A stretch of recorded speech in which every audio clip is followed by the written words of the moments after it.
how way, ay, ay, ay, ay. How we up, ay, ay, ay, ay, ay, ay, ay, ay. How way, ay, ay, ay, ay, how way, ay, ay, ay, ay. Hi, everyone. Welcome to The Bridge.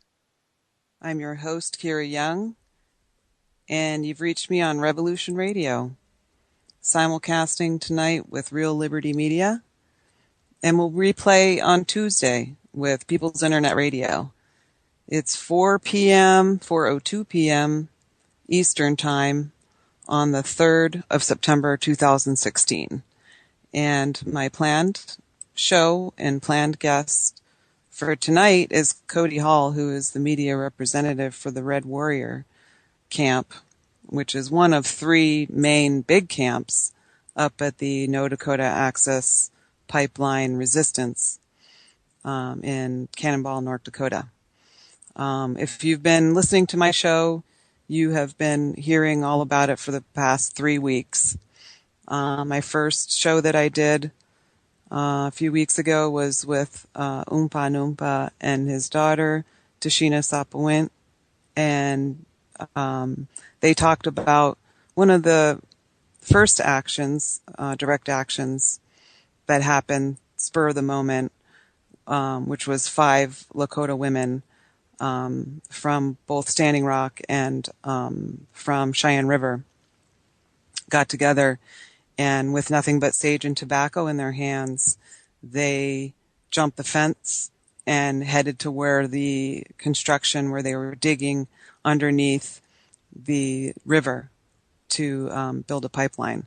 And the people considered themselves to be protectors of the land and the water, defenders of the land and protectors of the water, and it is their sacred duty to protect that water for themselves and for their people.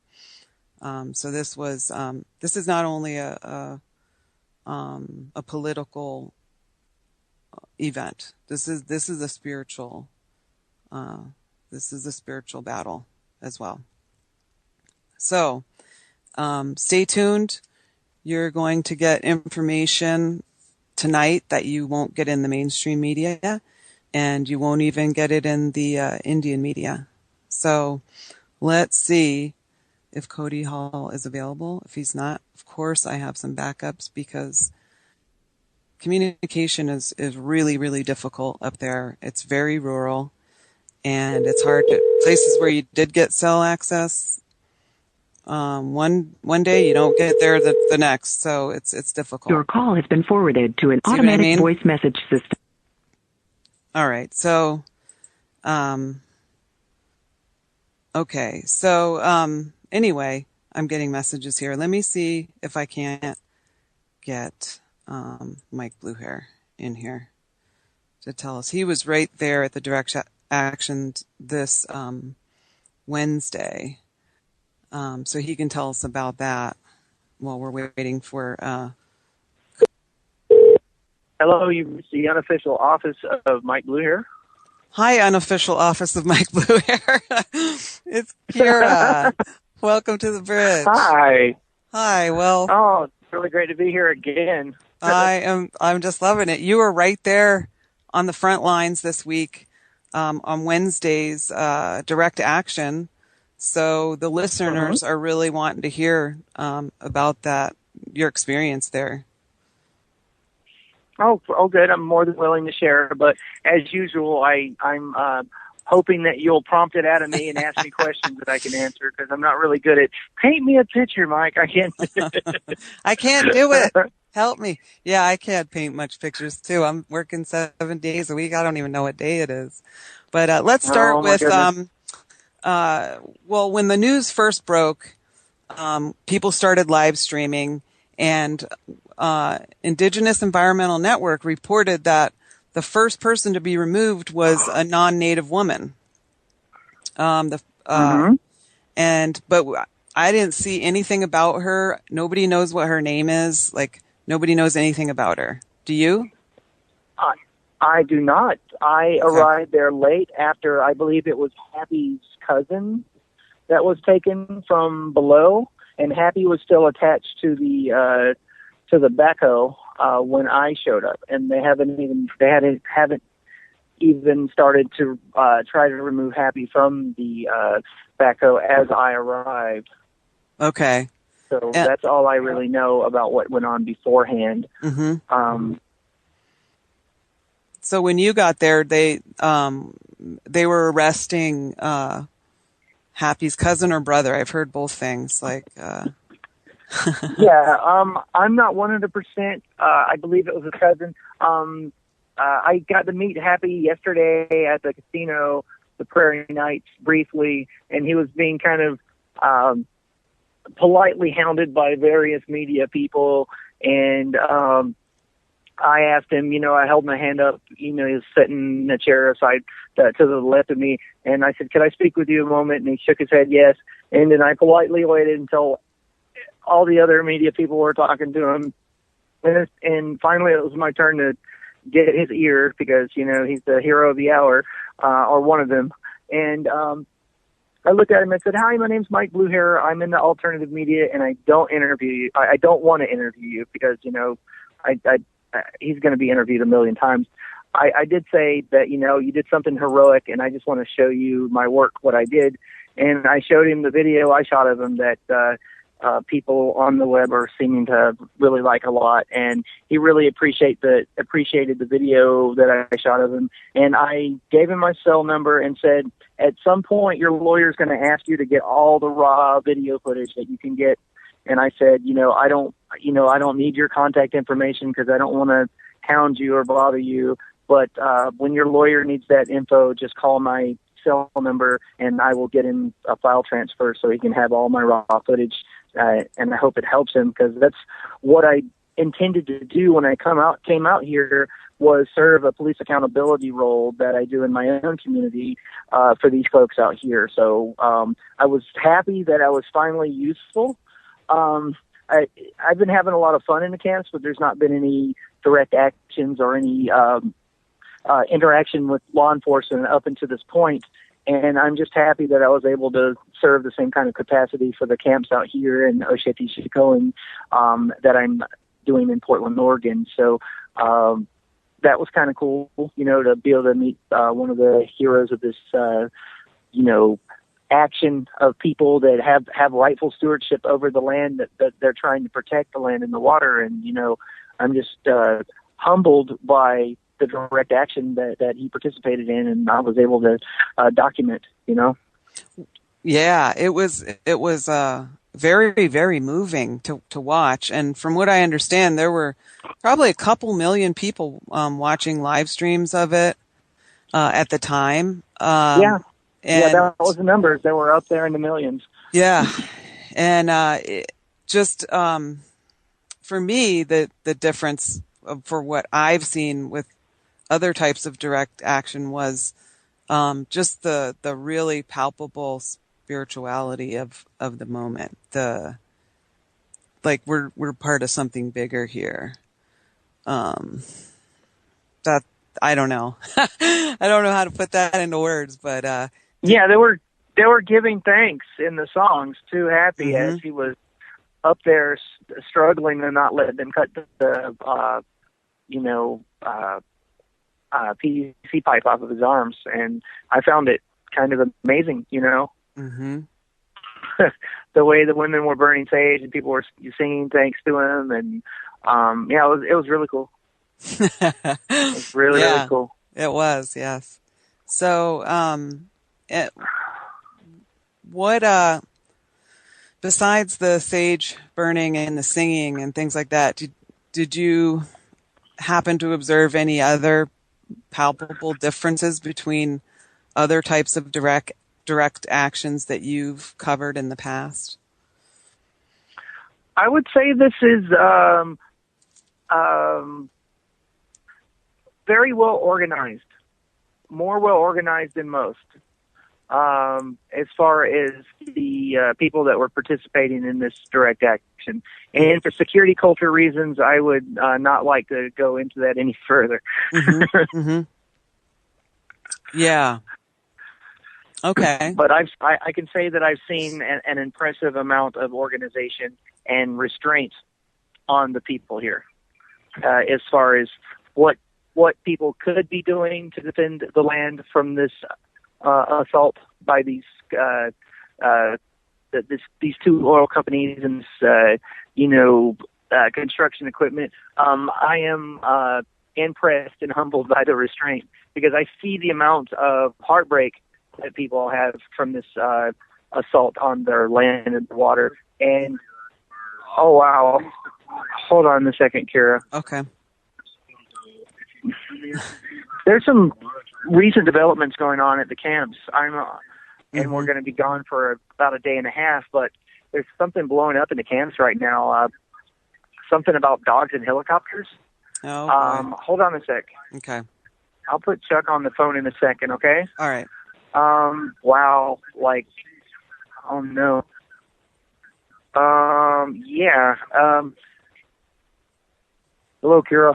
Hey, welcome back to the bridge. Hey, yeah, okay. Yeah, and I appreciate the opportunity to talk to you and those listening again. Several minutes ago, I received, or I got tagged in a post. We just pulled into where we could get coverage, and that my sister-in-law had posted a video saying that they needed warriors at the protest site today. And the protest site today is 1 mile north of the famous site, the one made famous with all the flags and banners along the highway there. Mm-hmm. And that a mile north of there was one of our checkpoints. Another one of the entrance sites to the work site and to the Buffalo Ranch where the work site is located. It was a very brief video kind of copy, but she's quite emotional in it, saying that there are dogs there and helicopter circles. Shared that with you. Last Real Indians on Facebook, because there are pit bulls there, but I got no way to confirm that or know if it's true. Linda didn't refer to what type of dog. The only thing to do right now is make assumptions, and I'm not going to do that. I am already in contact with relatives and friends. They are monitoring it, and they said they would call me as soon as they have more information. So. Okay. So I've got from another source, bulldozers and helicopters. Okay, well, the bulldozers could be the ones already on site or more equipment that they're bringing in. Helicopters are a fact of life for the camp. We have been buzzed every day by a particular helicopter, a yellow-colored one. I used binoculars. I couldn't make out any clear markings on it. I was hoping for a number ID, but I wasn't even able to get that. But there's been a yellow helicopter that has circled Ochete Shikoi a couple times and then gone back north. It has come from the north, from the Bismarck-Mandan area, and returned that way each day after making a couple circles around the camp. But Okay. I don't know if that's the helicopter that they're referring to today or not. I just don't know. Okay, so can you tell the listeners about the different camps and what the difference is? Okay, the original camp is Sacred Stone, the one that got into everybody's consciousness here. Established in April by long-time and dedicated pipeline fighters. When they sent out the call for warriors a few weeks ago, almost 3.5 weeks ago, there was such an influx at Sacred Stone they couldn't handle it. And after the protest that day, where our young women went over the fence to shut down the work, there was a tremendous influx. The leadership of the tribes got a permit from the Corps of Engineers to camp on Corps of Engineer land. We discussed this a week or two ago. I can't remember for sure, but that is actually unceded Lakota Treaty land that we're on. Yes. That brought numbers. When we left yesterday from the camp, I would estimate there were at least 2,000, or between 1,500 and 2,000 there, and more arriving. And that is spread out over quite an area on river bottom land, directly upon the Cannonball River and near the confluence with the Minnesota, the Missouri River. There are, within Ochete Shikoi, it's so large, there are subcamps. There's my Tioshpaes, my extended families, which is the Sinkala Luzaha camp. But then you have larger camps, and such as Red Warrior. We're neighbors with Red Warrior camp. And other camps. There's a Strong Heart camp, and all with different affiliations, but all, under the umbrella of Ochete Shikoi. Okay. So here's another report that the people are chasing the bulldozers. That's People are what? I'm sorry, Kurt? Chasing the bulldozers. The bulldozers. People are going after the bulldozers. Yeah. I'll tell you this, and I will tell your listeners this. There are hundreds of warriors who will defend our people. There are hundreds of warriors who are going to defend the land. There are hundreds of warriors who are going to protect the water. And if there was any aggressive action towards peaceful protesters, especially any protesters that had children as a part of the protest, it would be a serious escalation, and I hope and pray it's not true. We need calmer heads to prevail here. We need to defend our people, and we need to defend our rights. So if our people are chasing bulldozers, I say hoka hey, and it's time to fight. Mm-hmm. Yeah, and so the Red Warrior Camp has put a call out to people to go get 1 mile north, in front of the Highway 1806 right now. So that's probably where everybody is. Well, there are plenty to respond to that call. The grassroots in the camps, I can tell you, Kira, after visiting them, I've been there over 3 weeks now, and getting to know everyone in our general area and the various bands camps like the Uŋpa, the Yankton camp, and the Shangu, the Rosebud camp, and the Oglalas as well. The feelings as a camp is we're ready, and then this is what we came here for. Mm-hmm. And we will do whatever is appropriate to defend our land, protect our water, and now apparently from initial reports, defend our people. And we will not take any aggressive action by either private contractor security or any law enforcement laying down. I can assure you that.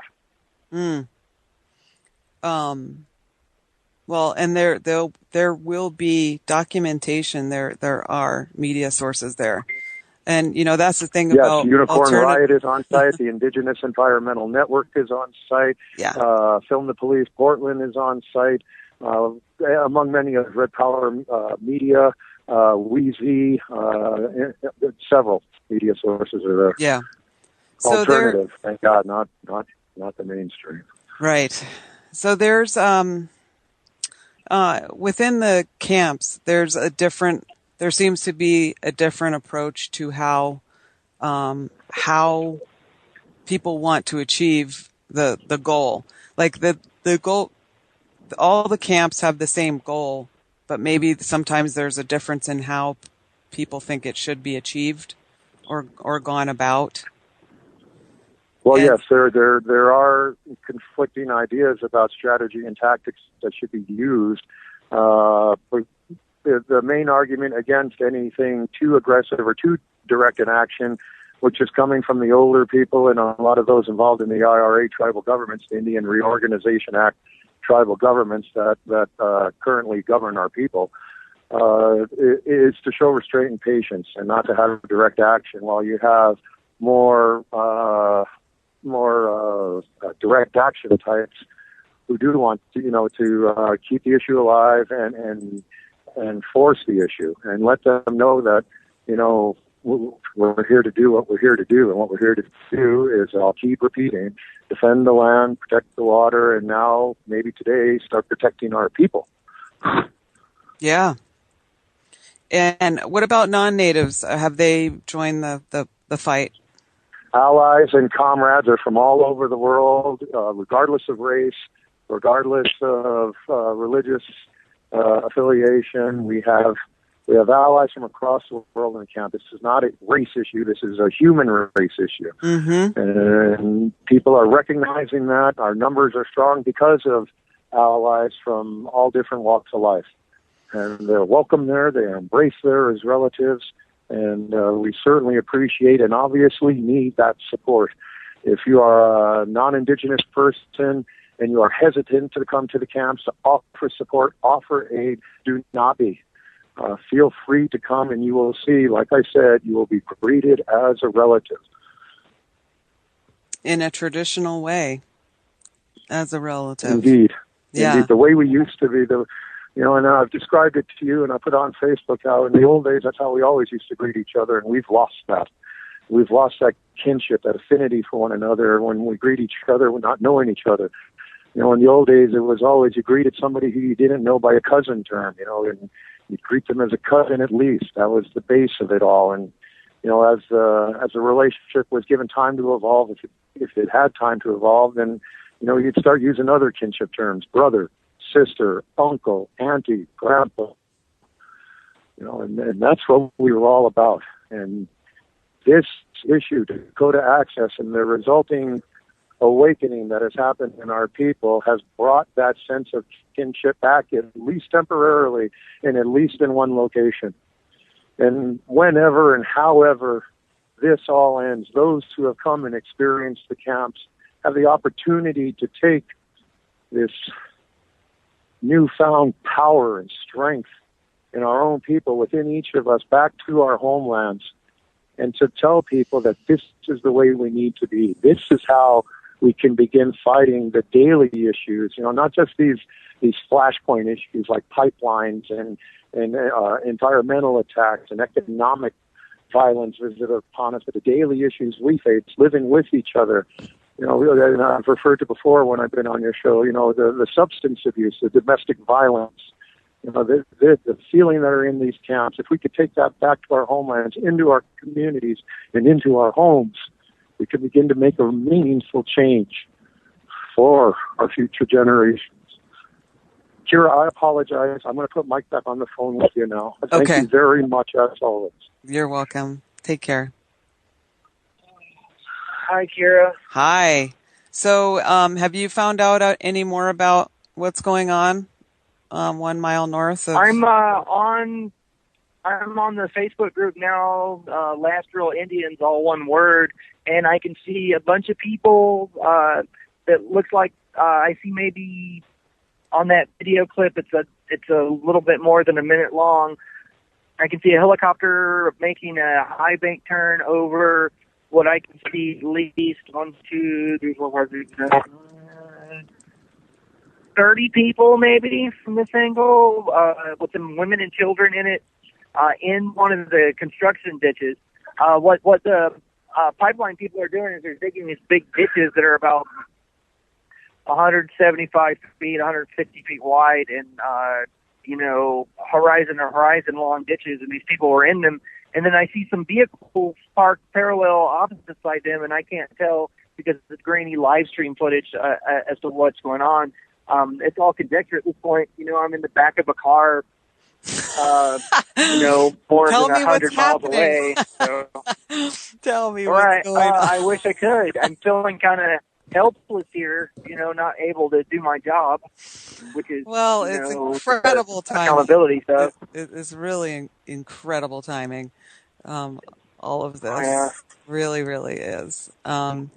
So maybe I should see if Cody answers his phone. Maybe he's there. I think, he's probably out there in that people. But let's try it. Your call has been forwarded. It is what it is. He's probably out there in the middle of that protest. Or no, correction, not protest. Holding action / defensive action. So you've put quite a few videos out since you've been there at camp. Maybe about 3 weeks now, about 3 weeks now, or 2 weeks. Yeah. 2.5 weeks, I think. Yeah. I think so. Yeah. You've done I'm losing track of days. I know. I am too. I really, really am. It's a good thing I know today's Saturday.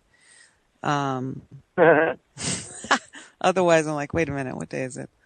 Because they all run into each other when you have to work every single day.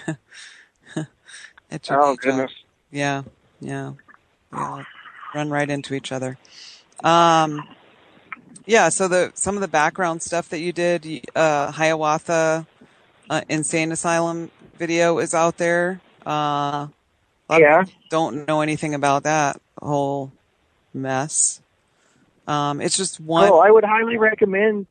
I've been working with Chuck, banging out the videos. he's got a really great grasp of the history of the region.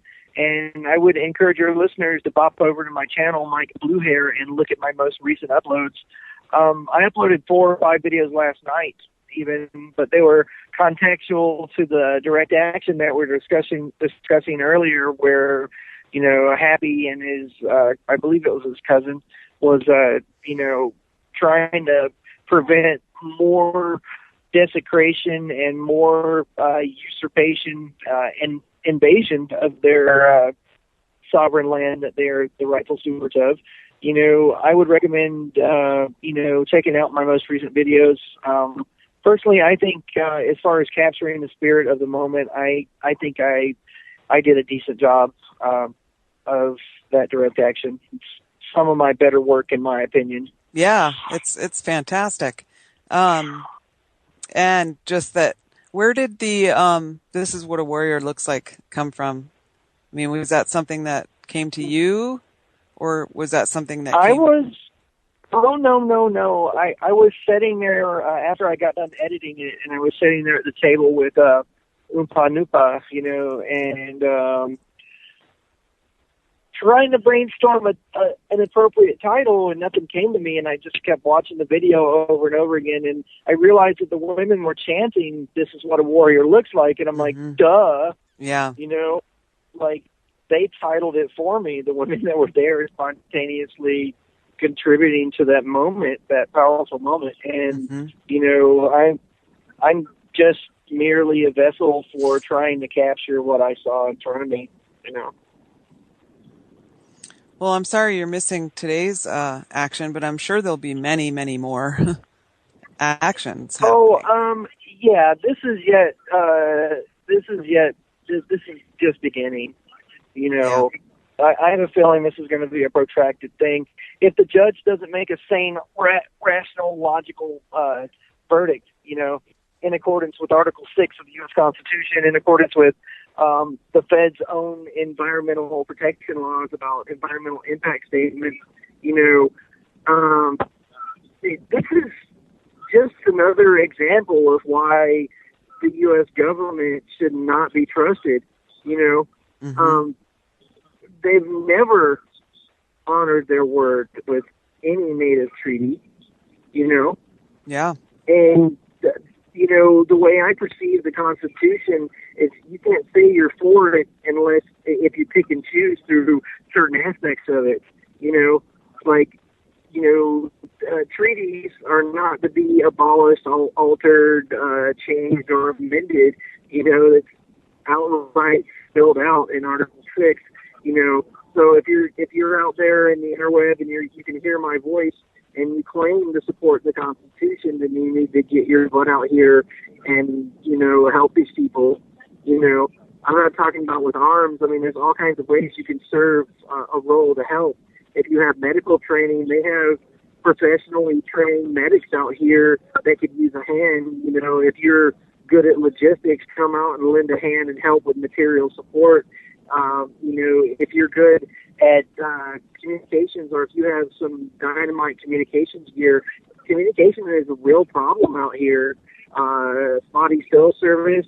I mean, when I was at the Malheur, you know, occupation, they had a really good radio communication setup that's not here. You know, if some of those militia guys out there that claim that they're in support of the Constitution, you know, and you're willing to put your guns down, I would recommend you come out here, because there's only 2 rules out here, you know.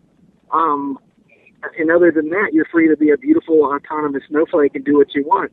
But there's no guns and no alcohol here. That's just, you know. So if you're on the right, or if you're someone who has an affinity for the Constitution, this is a great place to take a stand for it. Excellent. Wow.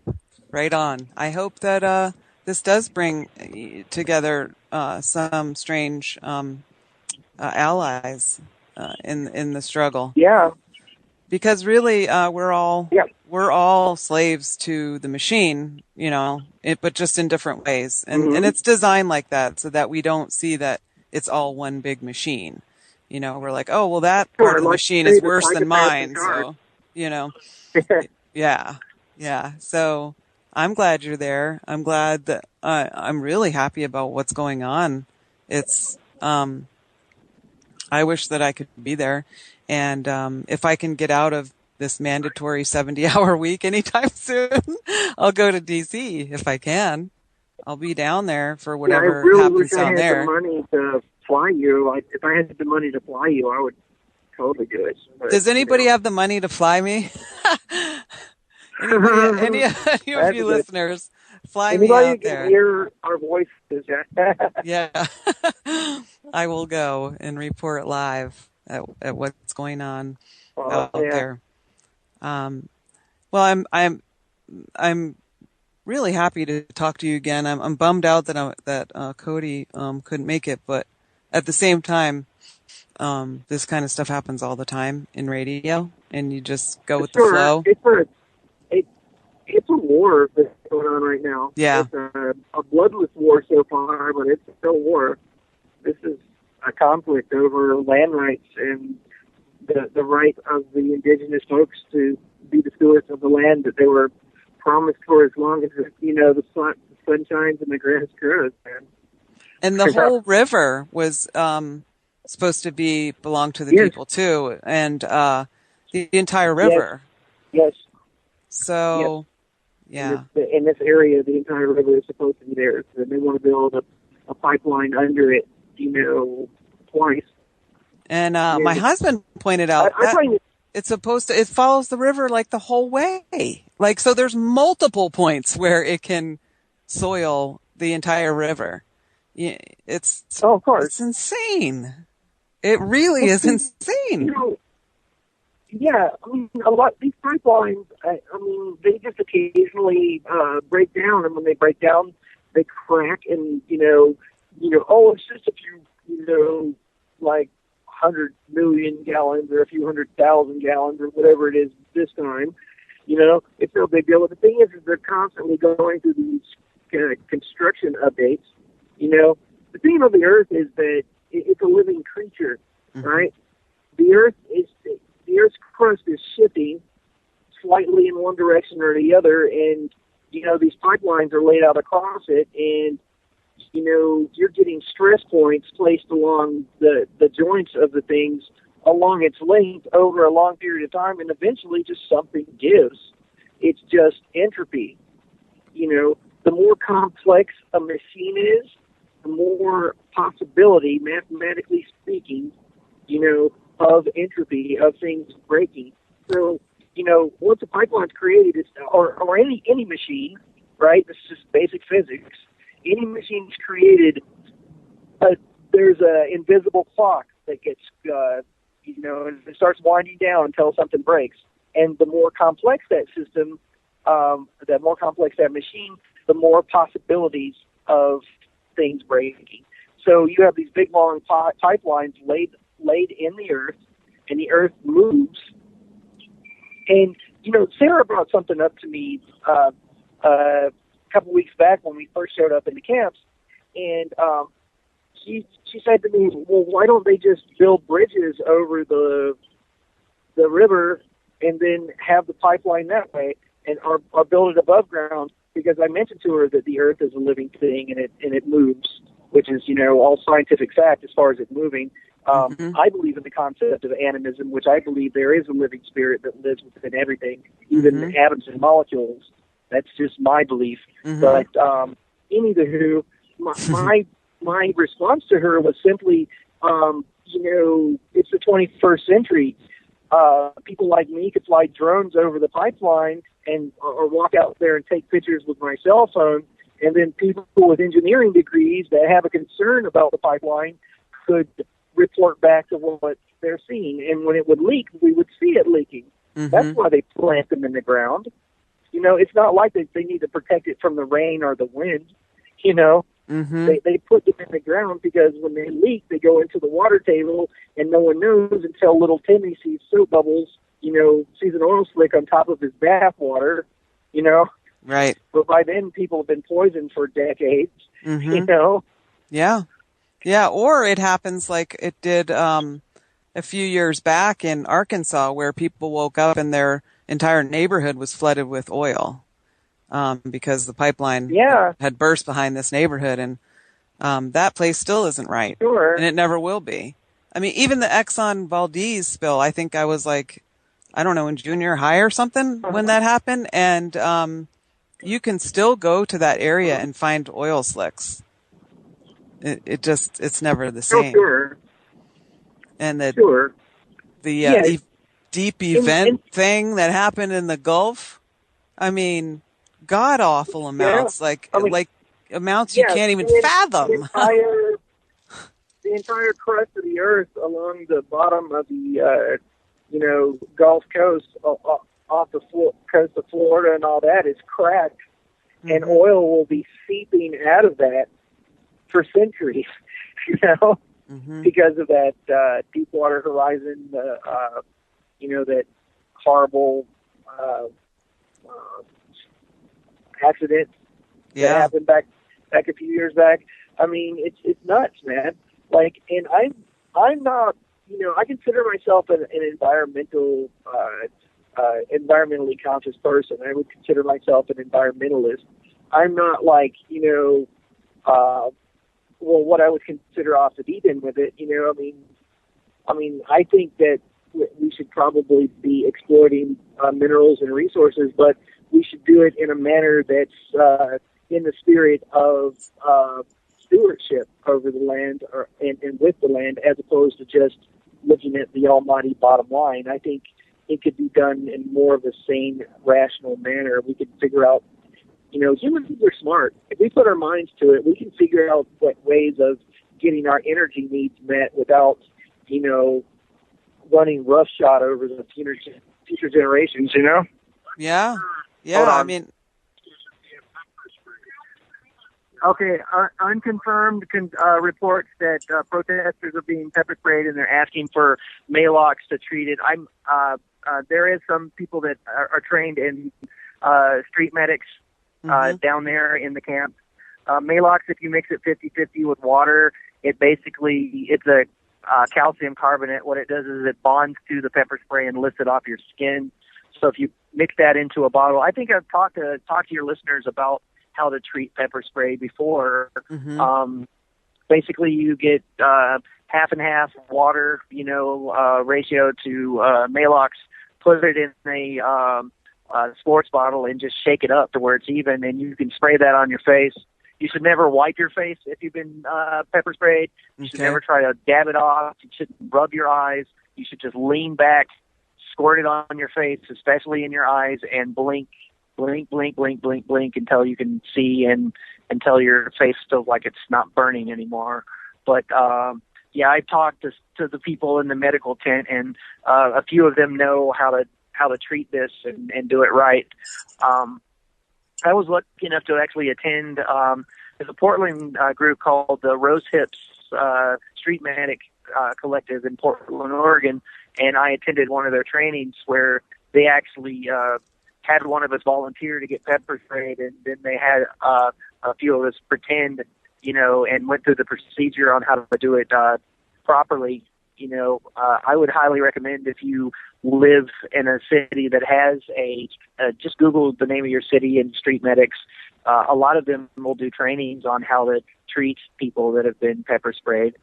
Wow, Portland's a cool place. Portland is a cool place. I got my issues with it, but there is some cool stuff about the town I live in. Yeah. Yeah. But it's a complicated place. Yeah. There's a whole different world, Portland, and so is it for you. Being an Indian country, it's a different world.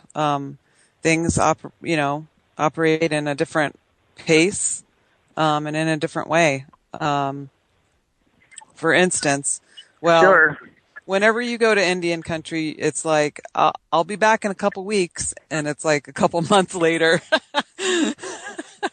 You never go for the amount of time. Or Indian time, I'll be there at 4:00. Oh, that means 12 midnight the next day or something. Yeah. Or whatever, yeah. Right, yeah, just, wow. Yeah. Yeah. the Indian clock. You know, you look at it and the numbers are all in the wrong places on the clock facing. You know, I've been hearing lots of interpolations of what Indian time means by various native folks. It's pretty funny. So the sense of humor is something you have to experience. It's hard to explain to someone. I'm imagining what it's like in the camps, and I imagine it's like, I don't know, 4 different powwows all joined together or something. You know, it must be great. It must be really, really great. Well, yeah. Well, I'm on the outside of this looking in, but I can still, you know, I'm relatively intuitive, you know, so I can see what's going on, and there's a lot of people reconnecting with family that they either haven't talked to in months or years, or they didn't even know. Hey, you're my cousin, you know. Mm-hmm. Hey, you were that guy was married to Aunt such and such, or Uncle blah blah blah. But like, there's a whole lot of that going on where I could see a lot of Native folks reconnecting with one another, and that's kind of exciting to watch happen, you know. Yeah. From a historical perspective, it's very, you know, I hate cultural anthropologists, but I'm living in one of their wet dreams. Don't tell them. Don't tell them, because I don't want them to show up here. You know, yeah. Don't. Oh, hold on one second. Tuck's got something to say. Okay. Kira? Hey. What's Hey, up? okay, 5 minutes ago from my sister-in-law, Linda Blackout, on Facebook. They were scrambling to reach Highway 1806. They were using their machines to rape our Mother Earth. All the women were crying. My auntie and I held each other and cried. So we prayed and walked together, and Dakota Access ran scared of our songs and prayers. We stood strong in the face of their pepper spray, barking dogs, and huge men who were throwing our people to the ground. And that's her update now 6 minutes ago. Wow. Okay, I'll give the phone back to Mike if you don't mind, Kira. Thank you. Oh, hi, Kira. Hi. Like a crop duster, maybe, that we can liberate in the name of, you know, I don't know, defensive Indian land. It's really, really hard for me to sit here.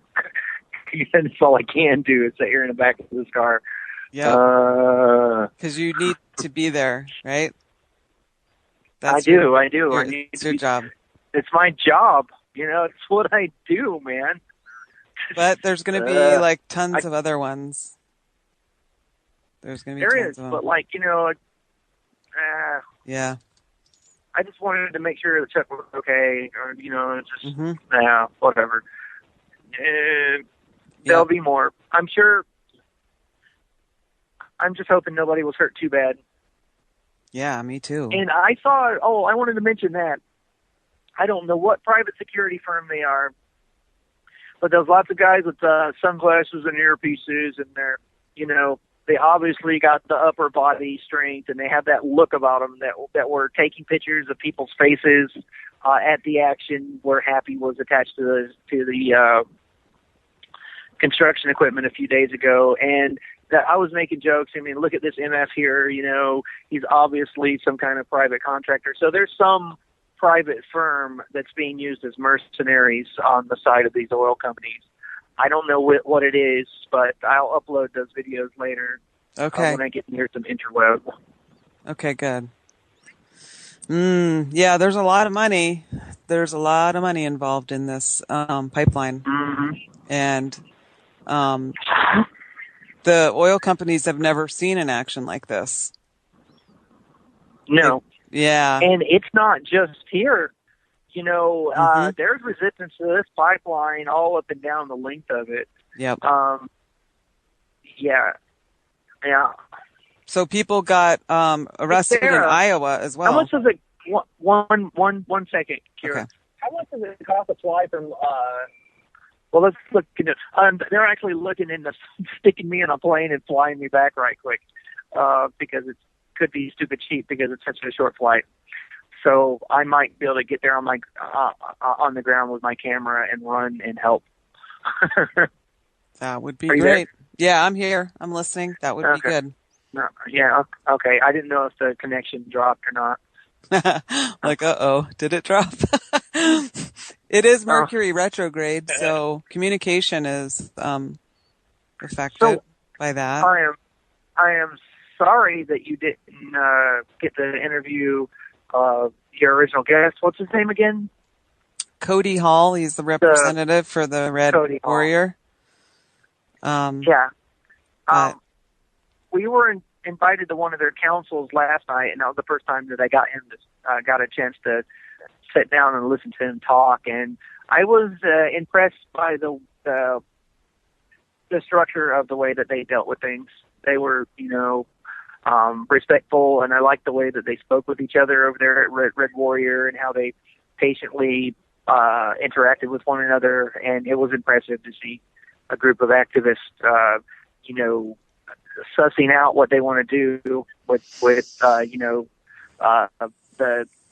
the next few days of their camp life, and it was pretty cool. So I kind of like the guy. Like, I didn't get a chance to speak with him personally, but I just watched how he interacted with his people, and it was pretty right on stuff, Cool. So it's a shame I wouldn't be able to talk to him with you. Yeah. Well, maybe another day. Were there non-natives in the Red Warrior camp that were right? Oh, yes. Yeah. Staying there, sure, really part of everything. There's some non-natives in throughout the entire larger Shikoan camp. Every once in a while, you'll see another white face, or I'll see another white face running by, or whatever. Good. So, he's calling now. Hang on one sec. Oh, good. Hi. Yeah, we were just talking about it. Let me call you back from Skype, okay? I'll call you right back from Skype. Are you there? Okay. All right, I'm going to call you right back. All right, hey, isn't that something? All right, let's get him back I know, on. Perfect. That's so funny. Okay. All right, he was like, yeah, we just had an accident. I'm like, we already know. Oh, boy. Hello? Hey, Cody Hall, welcome to the bridge. We've Yes. I had Mike BlueHair in here with me, who was one of the people filming at the direct action on Wednesday.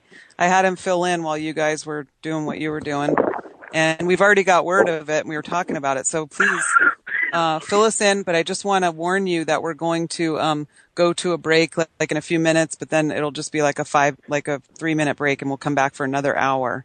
So, but just give us a synopsis. What happened today? Yeah, it was. This was unannounced. We had a scout group that came out and said they're here. They're just north of camp. And when we showed up, the earth movers were moving, and the women once again went to the front line and pushed these earth movers back.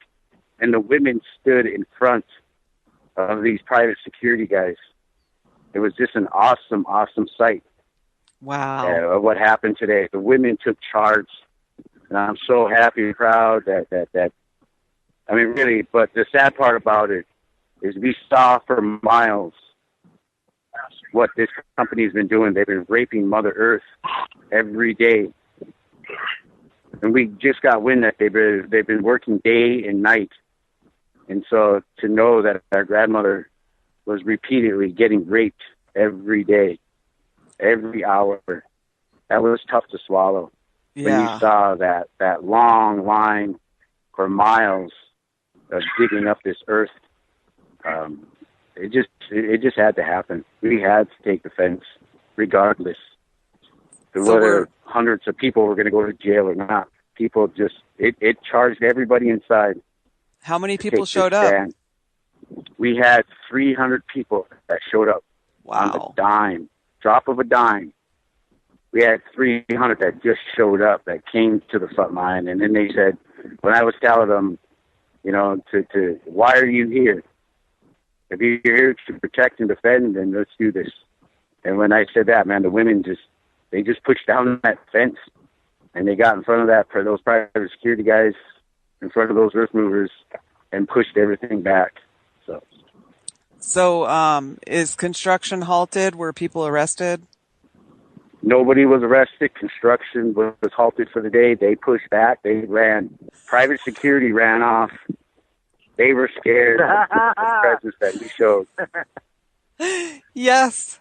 Oh, wow. It was a small victory, but again, like I said, we're moving camp, and we're going to come to this new site, but we're also taking back Mother Earth right now. She was wounded. Oh, and, may I say something? Sure. You guys are going to move camp on top of the construction site? Is that what you said? Yes. Oh, Yep, I yep. was laying around talking with Uŋpa Nuŋpa in his lodge the other day, praying out loud that would happen. Like I was saying, people need to do it, and I'm just so thrilled. And as soon as I get back to camp, I'm going to be right out there with you. Thank you. Wow. Yeah, man. This is wonderful. I'm so pleased. What a special Wait, week this has I have to tell Uŋpa Nuŋpa just Okay. quickly. I'm going to pause my mic and talk to him a sec. What a special week, which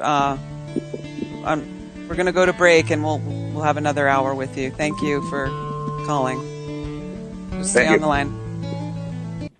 Welcome back to the Bridge with Kira for the second hour. We're covering the No Dakota Access Resistance, led by Indigenous people. It looks like, do we still have Cody with us? Let's try him again. Add him to the call. Here we go. I guess we lost him during that. Thanks, Mike. Mike is back with us, and we lost Cody there for a minute. Your call has been forwarded to an automatic voice message system. Oh, goodness. Well, wow, that was a story that we got there. No one was arrested. Wow. And the women led it. Yeah, it's amazing. See what I mean about well-organized restraint and not escalating the violence? Mm-hmm. They were able to turn these private security people around with weapons and these earth movers without violence, and they succeeded. It's amazing. I'm in awe, and the fact that they're moving camp over there to where they discovered there's a lot of destruction going on. Your call has been forwarded to an automatic voice message. Dang it. So I guess you're stuck with me, Kira. I know, but that's all right. You're right there in the thick of it. On the highway. Well, you missed the one action, but I do hope they got footage of it. I want to see that. I hope. Of course, they got footage. There's going to be plenty of it all over the internet. There's probably lots of it up there now. I hope so. The last Real Indians Facebook Live snippet, it's already at 17,070 views. Wow. And it's just less than an hour old, you know. Mm-hmm. Good on ya. Maybe MSNBC is called. All circuits are busy. Please try your call again later. Announcement 8. Oh my goodness. Wow.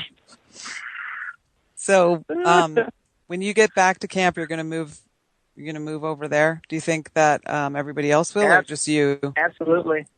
I'm relatively certain that my feeling as to what's going on in the camps, I think there'll be a few hundred people there, if not 1,000, by the time I am able to move my camp. That's just my best guess. Mm-hmm. I'm not psychic, but just by the mood I saw in the camp. So the numbers that we've been seeing are 4,000 natives showing up to stop this pipeline. That's incredible. Well, it always bloats during the weekend because people have jobs, and families, and they have to maintain, But each weekend that I've seen so far, the camp grows a little bit more, but the numbers do get bigger on the weekends. Okay.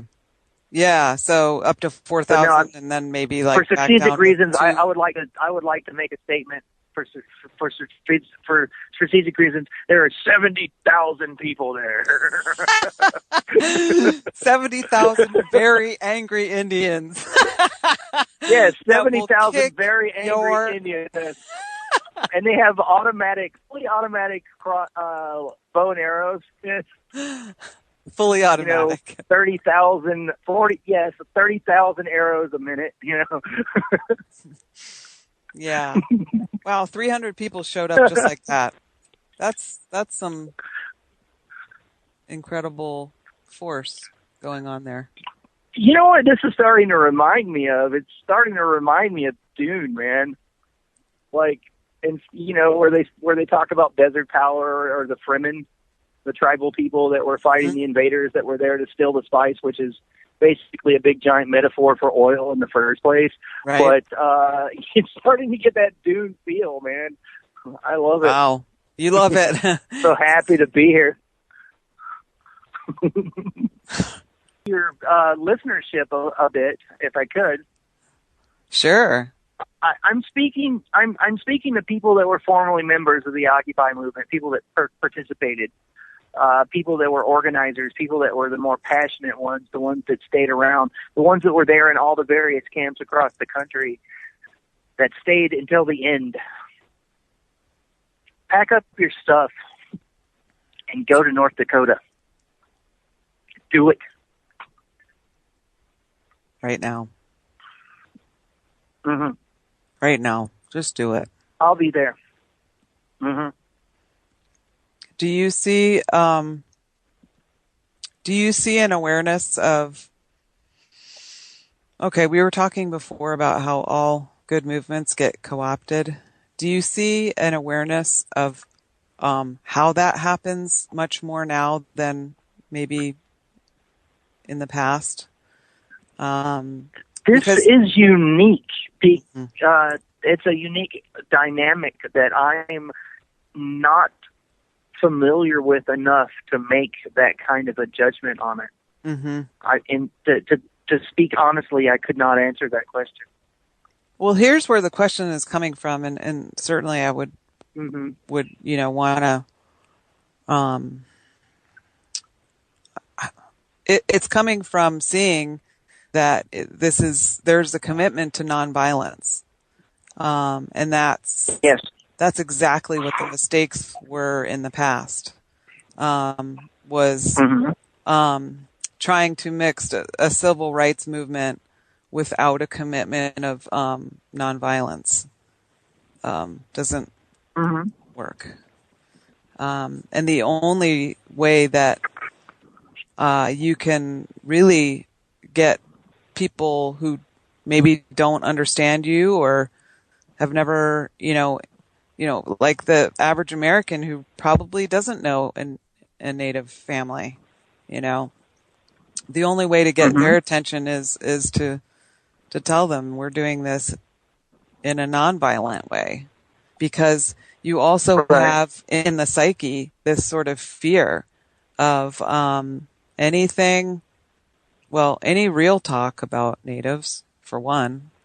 That's not allowed.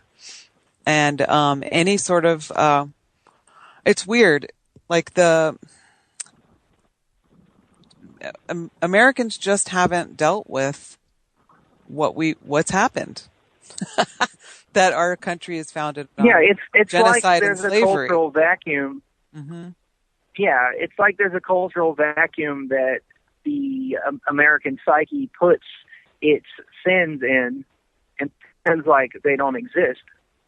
Well, Nietzsche said, be careful when you separate yourselves from your demons, because you may cast away the better parts of yourself.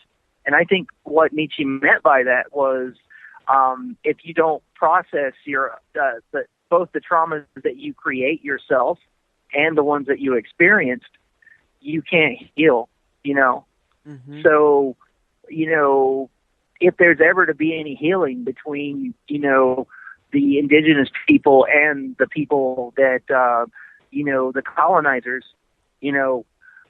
it has to be dealt with, and it has to be honestly, connected with on a heart level by both groups, or there won't ever be any healing. And to have this pattern repeated, which is, the U.S. government screws over the indigenous people yet again, and then, it gets buried and not talked about, there will never be any healing. The rift will just continue to get larger and larger, and I think it's antithetical to being human, Yeah. We're meant to feel sorrow, remorse, joy, happiness, regret, anger, vitriol, all of it, and process it and be real with ourselves. But until that happens, there won't be any healing. It's no.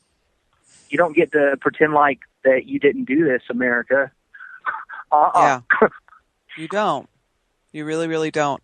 And I think, and for me, just as a mother of a Native child, I think we have to start with the Thanksgiving myth. And, the excuse that educators used to continue that myth with our young kids is that they're too young to process the truth. And then I'm like, okay, well, what about now? Each step of the way. What about now? And that the truth is they're not too young to process the truth. They're not. Yeah, and you don't, and just be, and ridiculous. if you still believe that, or let's say there's a general consensus that they are, well, why do we have to tell them a lie then? Are they very, very, very true? So I think that would be a good place to start, is to eliminate that, and any type of like Columbus Day or anything like that.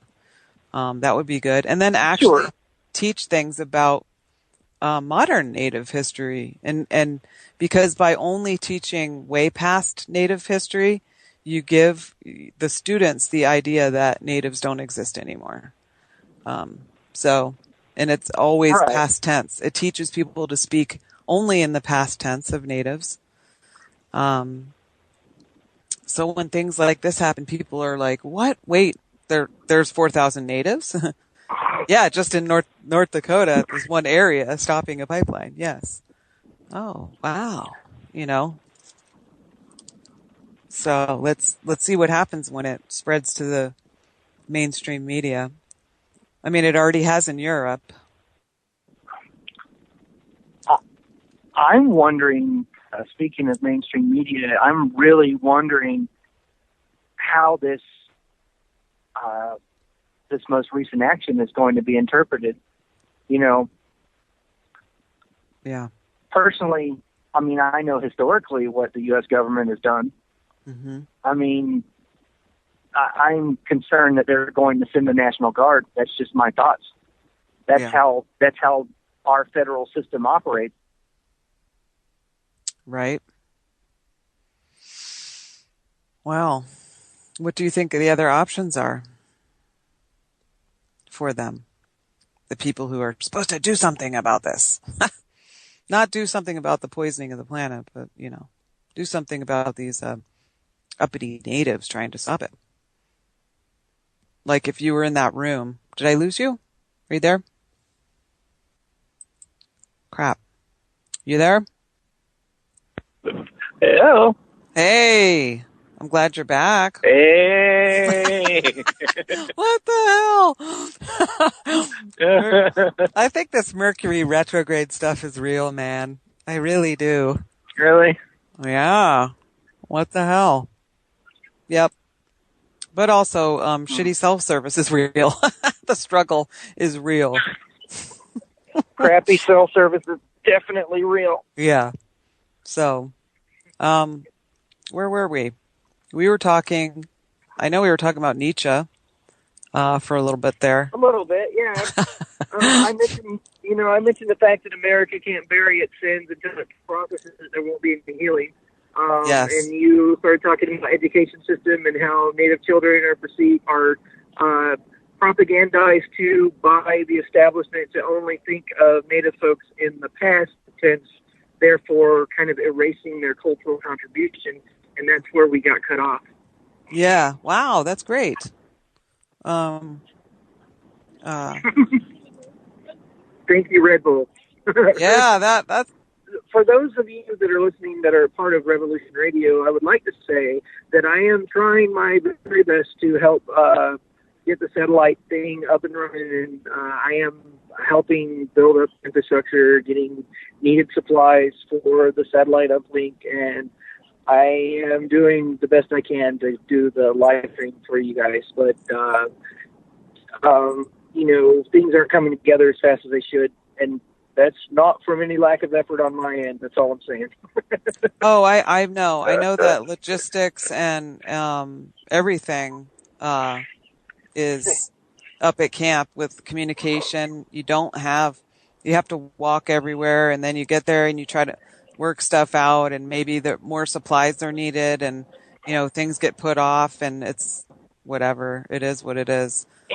And to be able to purchase supplies, you have to drive to a Walmart that's like, an hour and a half away, and maybe that one doesn't have what you need, so you have to go to another one. And I spent 24 hours just getting supplies recently, and then I spent another 8 hours trying to help figure out how to format the programming lineup and yada yada yada. But hopefully soon the satellite uplink will be performing adequately. So yeah. So right now they do have radio going on up at the camp. They do have, and it transmits about a mile. And that's the transmitter. It's about a mile. And they're just from the frequency modulation, but they're also transmitting to the internet as well. I think it's I'm not 100% sure what he's doing, because I'm almost in Colorado now. Okay, yeah. So I have seen some things on there that they do have, that they're doing internet radio now. So oh, good. So I guess we were promised a couple of hours, but was there any movement on when those couple of hours would be per day? I was not given a specific time slot, because the last communication I had, I went in there with the whiteboard and I was helping brainstorm. He wants to do a morning show, and he wants to do like a nighttime news recap, and then he wants to basically crowdsource the camp for other talent other than myself, and to fill up a whole day's worth of programming. And that's where we left off the conversation. It's probably going to be in the afternoon, most likely. Yeah. Okay. Cool. Yeah. Well, I can't wait to check it out. Oh yeah. I imagine. I'm really excited to run around the camp and interview random people that seem passionate and just see what happens organically. I think that'll be really great for Revolution Radio. I think people will respond to it favorably. I'm very interested in it. So I'm sure that people are starting to get used to this funny white guy with the blue mohawk and a camera. Oh yeah, people are, especially after the thing with Happy. I was able to. There was a few anarchists, and I know they were anarchists because they were blocked up for a black bloc attire, as it were, or black bloc. I wouldn't dare say uniform because we're dealing with anarchists, but yeah, I got to look a few people in the eyes because that's all I could see, and it was nice, Yeah. Like we all came out of our perspective tents and got our anarchy on, and helped out in various capacities during the direct action, and it was really nice. It was real good to finally, meet the enemy on the field of battle, is the way I perceive it. Because I'm in a war for the hearts and minds of the North American continent against the police state, and I really perceive it as a war. As far as I'm concerned, what Happy and his cousin did in regards to helping to halt that construction vehicle and that one work site was counting coup on this oil company. That was the first projection of power that wasn't, defensive. That was an offensive move because we moved away, or they moved away from the initial campsite, and that inspired 300 other people. Oh, we can touch you now. Yeah. And they ran. They couldn't ran. When the people and the women, especially, according to the guy at Red Warrior, I keep displacing his name because I haven't had a chance to have conversations with him. But what's his name again? Cody Hall. Yeah, Cody. According to Cody, the women stepped up and this construction vehicles buggered off. So, wow. Just very impressive use of restraint and use of power. I mean, to me, that's some cultural martial arts. Because to me, beating someone up, that's, easy. You can get lucky, right?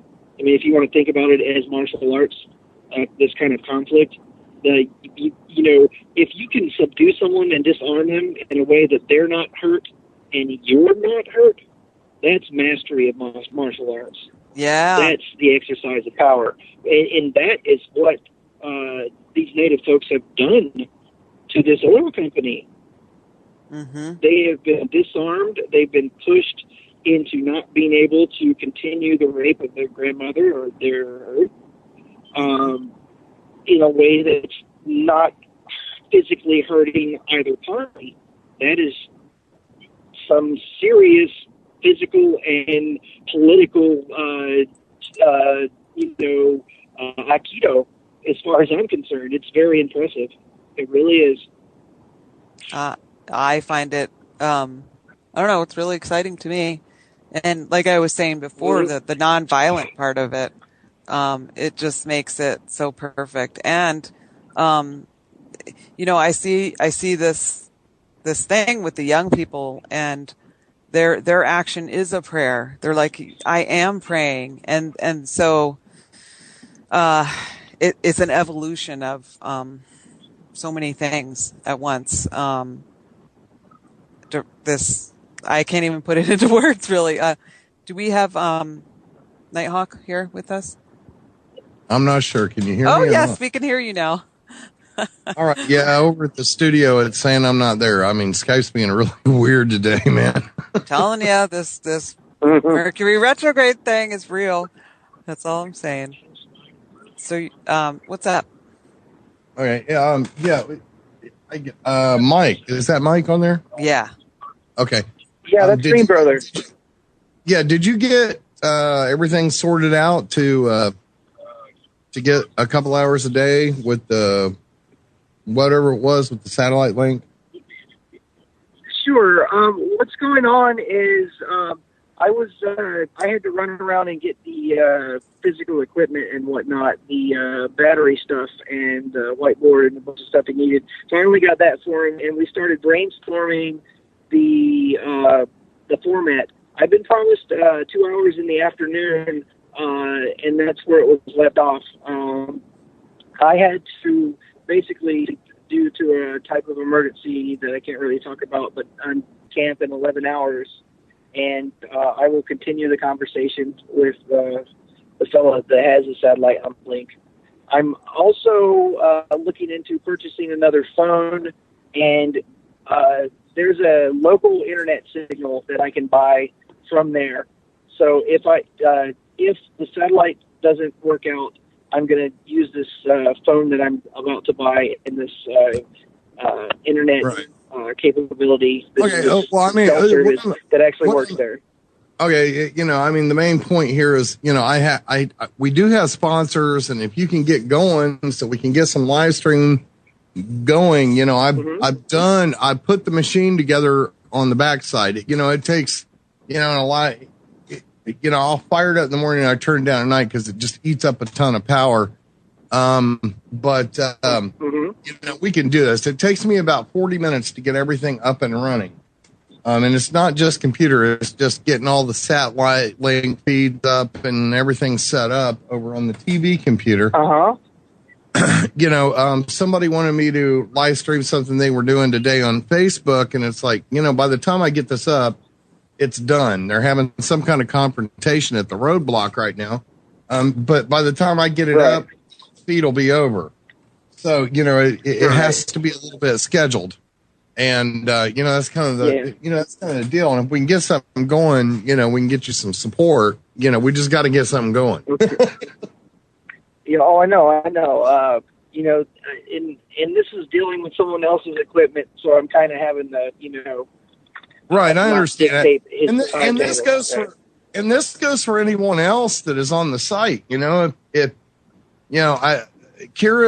I'm kind of put her in charge of facilitating all this, and because she knows all these people, and it is working pretty hard behind the scenes here. And anybody that has a smartphone and a connection, you don't need anything fancy, because I got all the fancy stuff going on right here in the studio.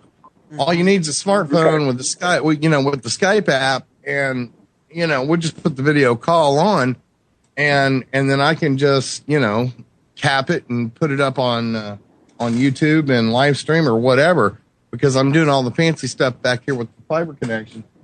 You guys, it's kind of like me. I'm paying $500 a month for internet that most people pay $19.95 for. So I understand it's in the middle of nowhere. So there's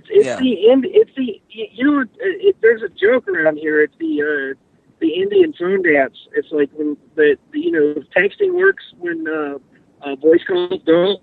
So the person will input the text into their phone, and then you'll see them hold the phone up really high and wave it back and forth. Trying to get the text to go through with their 1.5. Right. No problem. I understand that. Okay. Anyway, if we could get rolling on later this week, because a lot of people want to know what's going on, and there is so little real news getting out. There's so little real news getting out there. I did a live stream earlier this week. I did one from the protest at the law offices, and about 7 hours from when they were trying to get Happy Horse off of the track hoe. And, and that's all we've gotten out there. And I'd like to get more out of there, and we'd like to get some stuff out of there with the people, and interview them and find out what's really going on, because, without educating people as to what the heck's going on, nobody knows what's going on. And so you just so not you, but it's just leaving a big hole for trolls. Go ahead. I totally understand. And like, the internet is starting to frame their narrative as to what's going on. And I'm sure there's a million conspiracy theories about what's going on here. I would like to offer to you, though, Nighthawk, if you check out my channel, there's a series of, they're called they're a series of conversations I've had with Nuŋpa, and they're about the history of the region, how it was flooded by the Army Corps of Engineers. Basically, and there's one called the Lakota Land Claim, which lays out why the Native people here have a legitimate claim against, all that. And you might want to just use that audio on Revolution Radio. It's very thorough, I understand that very carefully. I am well aware of the history. I've used some of the audio, and nice, cool. Not yours, but other people's, and I've become really gun shy after our huge YouTube channel was shut down by John B. Wells, because we broadcasted a piece of one of his interview with the Bundy wives. He had my channel shut down, and it's going to be I got about another 6 weeks to go before I get it back.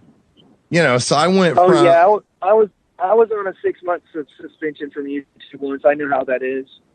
yeah. And it's just, it's like, I have never, ever, recast me all you want. It's like, so pretty much proved this dude's just doing it for money. And we encroached upon his wallet, so I've gotten real gun shy about what I rebroadcast via YouTube. So, well, you have his permission now. Well, yeah, I can give you written permission, and that's what they ask for when someone makes a copyright claim against you on YouTube. Right. YouTube asks you for written permission. I can email you a thing saying I give you permission to use any of my content. I don't care. I can run audio out over the station, but in YouTube, they don't want audio. They want video. So. Oh, of course. Okay, right on.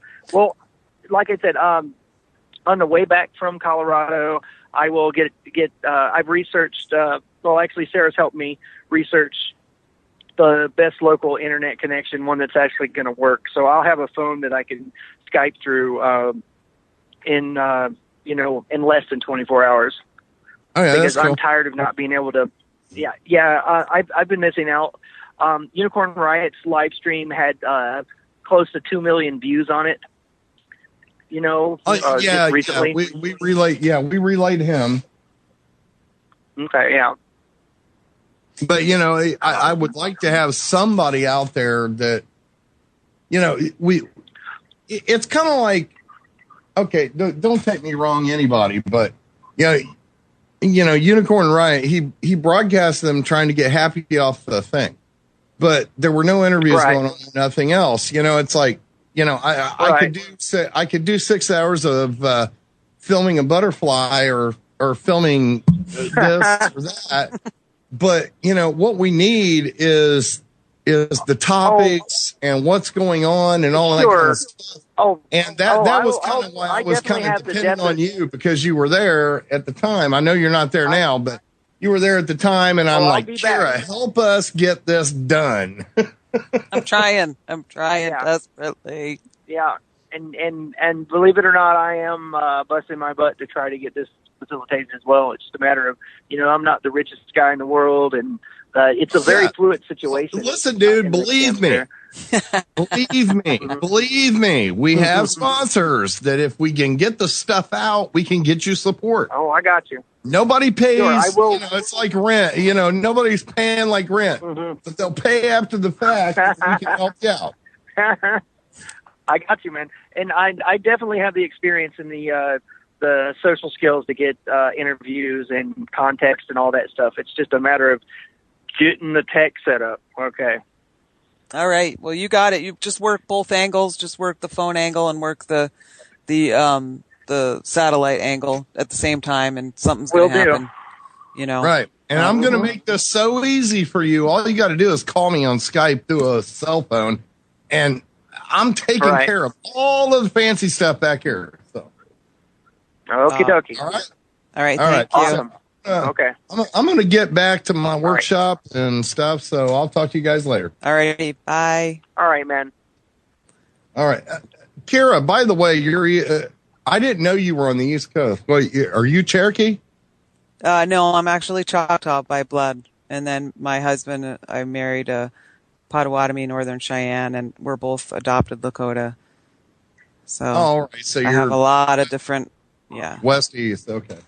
Yeah. Yeah, I was just wondering because I didn't know. I thought you were out west, and the other day you said you were in the east, which is generally Cherokee. That's kind of where. Well, I'm sure I do have Cherokee in me, but the full blood. My wife's lineage comes from they're East Coast Cherokee. So. Oh, North Carolina. Well, we're in Kentucky. I mean, Kentucky actually, Cherokees. I live on something you would find amazing if you ever want to just take a day trip and come over here. I live in original mound builder country. I have a mound on the back end of one of my fields I don't touch. The cows graze on it, but I never go back there. And I have shoe boxes and shoe boxes and shoe boxes of artifacts that have come up out of my field. that I have saved. So if you ever want to just take a day trip, you're not that far. What, 6 hours? Probably, yeah. 6. Well, I'm in northern. Take a day trip and come over here and just look at the stuff and wander the property. I don't go in the field at night because, some people don't believe in ghosts. But nobody, I'm not allowed in that field at night. Ah. Yeah, because we have a burial ground on the way back edge that every farmer knows about, and they won't touch it. And then we have a mound area on it's 17 acres off the east side of me here. That in the winter you can still see because the grass dies earlier where the old the communal tents, I don't know what they were called, were there. And this was mound builders. It was around 400 BC before they started moving towards Mississippi. Hello. Hey, you back? Yeah, well, Nighthawk is still here. He was telling me about how he lives in mound builder country, and the Choctaw do talk about the mound builders being their ancestors, and I find the mounds are the most incredible megalithic sites in the world that are so not well known. I mean, it took generations of people building those mounds by hand. Generations of people. That's I have this effigy of a head that we found in the field that is Aztec. Wow. It's a piece of coral type, it's not coral, but it's rock that was made from coral. And it's the whole side of a face with a crown on the top of it that we found. Wow. There is some of the most amazing stuff I found in that field. Just plowing up for whatever I'm planting. Wow. Well, thanks for the invite. I definitely will take you up on it. There you go. All right. Anyway, I'm going to get off here. I just thought I'd add that in. I thought you'd find that interesting. Definitely. I'm going to return to what I was doing. Okay. Talk to you later. Bye-bye. Bye. So tonight we've what I've been doing behind the scenes, and that is organizing interviews, trying to deal with the communication issues that are a reality at the camp there. There's a lot of back and forth phone calls, a lot of people that are unreachable for long stretches of time. When you get these highly polished videos that come out of Indigenous Environmental Network, it makes it look like it's all so easy and everything's just chugging right along. But there's a lot of organizing that goes on and a lot of people involved in that. And I feel like my role is really to act as a bridge. That's what this show is. And I want to help facilitate a partnership between this Indigenous-led resistance and the rest of the resistance that's out there in America. And in fact, that's something that's come up in my show a lot is making those connections. And the reason why I've been talking with Mike BlueHair a lot is that's been the theme of our conversations since we started talking. And from our very first conversation that we had, we talked about the history of the Indigenous resistance. And we talked about Alcatraz and how things really kicked off with Alcatraz and the uniqueness of that. You could call it a direct action, but it was a takeover. And fast forward to today, before Mike went out to North Dakota, he was at the standoff in Oregon. And when I talked to him from there, one of his main concerns was, why aren't the natives involved? And we saw how things broke down, and really the natives of the area, the Paiute, really didn't want the people who had taken over the refuge. They didn't want them there. So there was no unity there. But today has a lot more potential for unity. And as we already know, there already are non-natives allies arriving. So if you're feeling like you really want to go, you probably really should. If it's like a really strong leaning to you, then it's something that you probably should do. We've got a few more minutes. I'm going to try Mike one more time and maybe see if we can get him to sign off with us. Hello. Hey, right on. We got you. Hi. Again. I just wanted to reconnect before we were off the air. Before I got you, during the time that I couldn't get you, I was talking about how from our very first conversation we talked about the indigenous resistance, and it was obvious to me at that point that it was important to you.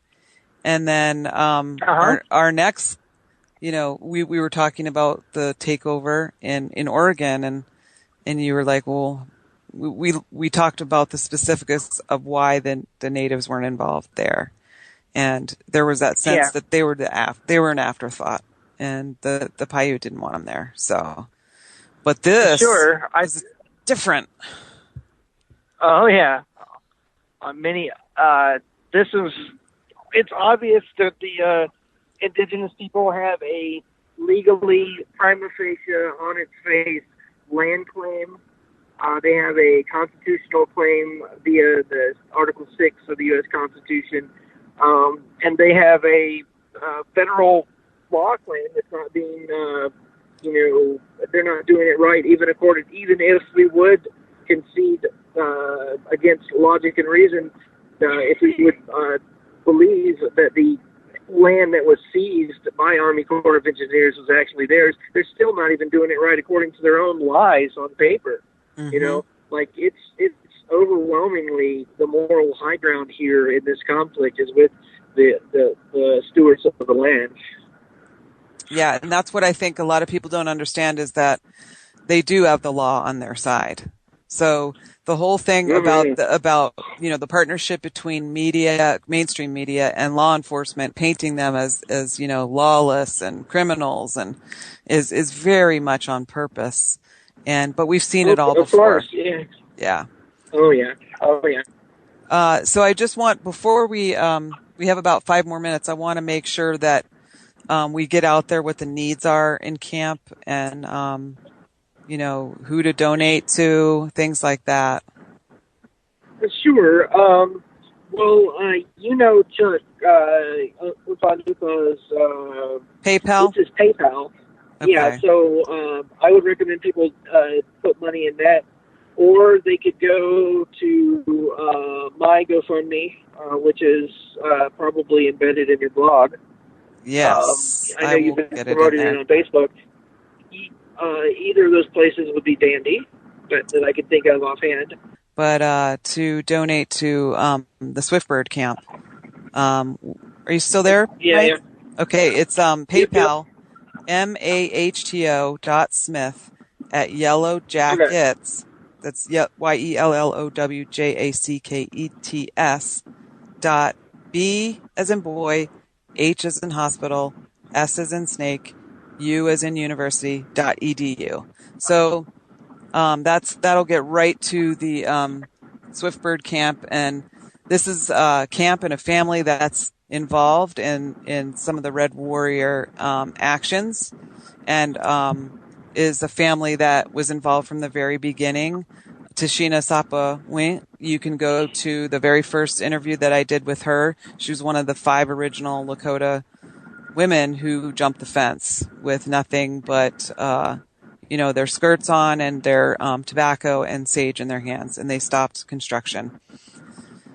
So they're still fighting, and they're still going to actions, and it's hard to keep the home fires burning when you're also at camp too. So, if you've been enjoying these shows and you want to help out, that's a great way. They need camping showers in camp really bad. And I'll get your GoFundMe onto the blog, Mike. Thank you. That would be Yeah. wonderful, Kira.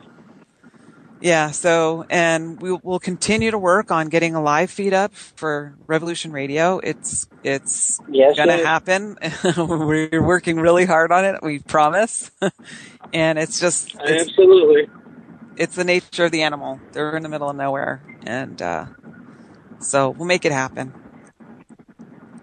And maybe we could just try to give Nighthawk like an hour's notice if it happens on the fly. If it's like, oh, it's going to happen today, okay. Let's give him an hour to fire things up, and we'll get it going. I want to thank everybody that goes into the behind the scenes of getting a show like this out. Thank you so much for everybody who's listening. And thank you for having patience through our communication problems and this Mercury retrograde. That's it for tonight. Thanks again, Mike BlueHair. You're doing a great job. We're really proud of you. Doing what I can. So it's Monday, Labor Day, the 5th of September, 2016. And I finally got a day off from disaster work. And I just wanted to recap the show you just heard and just update you on what I've found out since. So since the show, Mike BlueHair has gone back to Portland, and I don't have word yet about whether Red Warrior has moved camp or not. But from my sources in the Osheti-Kishoan camp, Red Warrior is not only moving because they discovered this site where construction was happening, but because they were asked to. And the reason they were asked to is because they basically came in and took over with that Wednesday event. Where the world fell in love with Dale, American Horse Jr. So up until that time, the people who had arrived first on scene in the Sacred Stone camp, they had been there since April, they had been doing things a certain way. And they wanted to keep doing them that way. It was building support, and they had their spiritual leadings that it was important that maybe these events, more earth first type of actions, could possibly be a little too much for what they were trying to achieve. So that's the main thing there. And when I say take over, in reference to the Red Warrior camp, I'm not voicing my disagreement about their direct actions, because I do fully agree with their direct action. But what's been revealed to me about the Red Warrior camp is that they are a rebranding of the Last Real Indians. And the Last Real Indians are a rebranding of AIM. So Red Warrior is the AIM presence in that camp. And I've been talking a lot about the evolution of Native and Indigenous-led movements for freedom, for actual real freedom, for to protect our land and our water, and our lives, our family, all our relations. That sacred battle that's going on. I've been talking about the evolution from Wounded Knee 2, which was an armed standoff, to what's going on today, which is a non-violent action. And the only disagreement from the Red Warrior camp and the ones who've been there from the beginning is in strategy.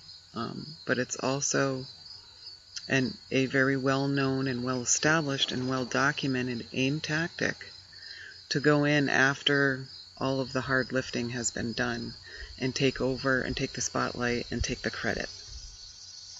That includes everything that you know about recent Indian activism. From Wounded Knee 2, which originally was not an AIM action but became it once it became big and became violent with AIM's involvement as a result of AIM's involvement.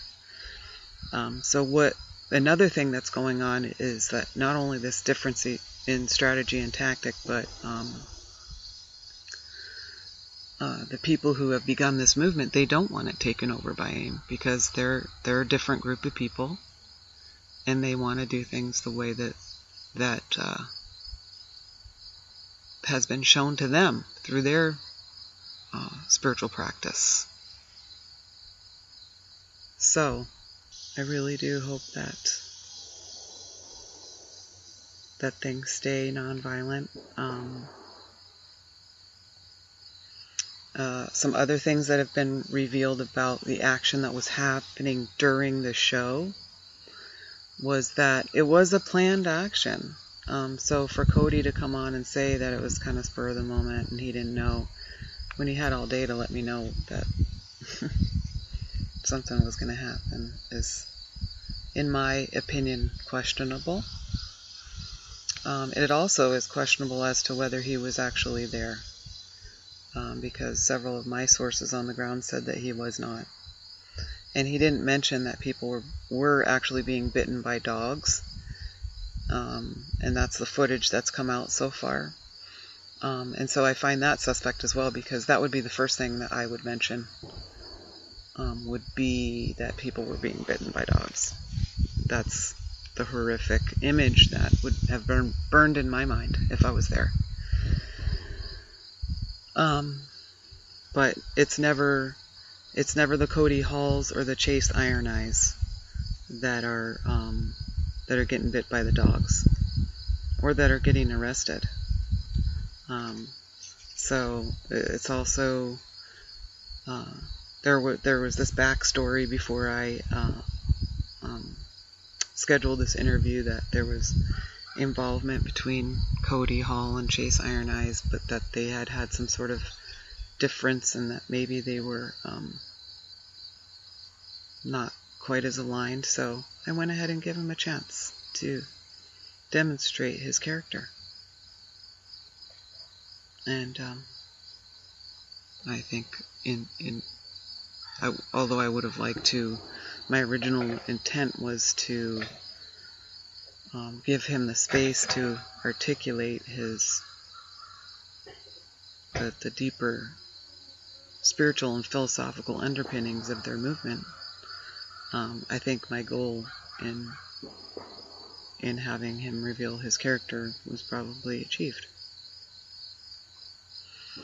But as we move forward, I would like to continue to find people who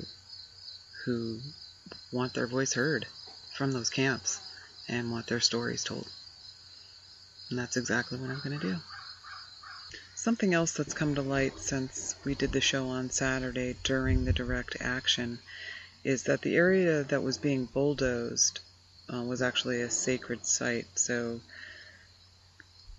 it had been identified as a site of remains, so basically an ancient Indian burial ground. And the tribe and environmental groups were working on, the Indigenous Environmental Network were working on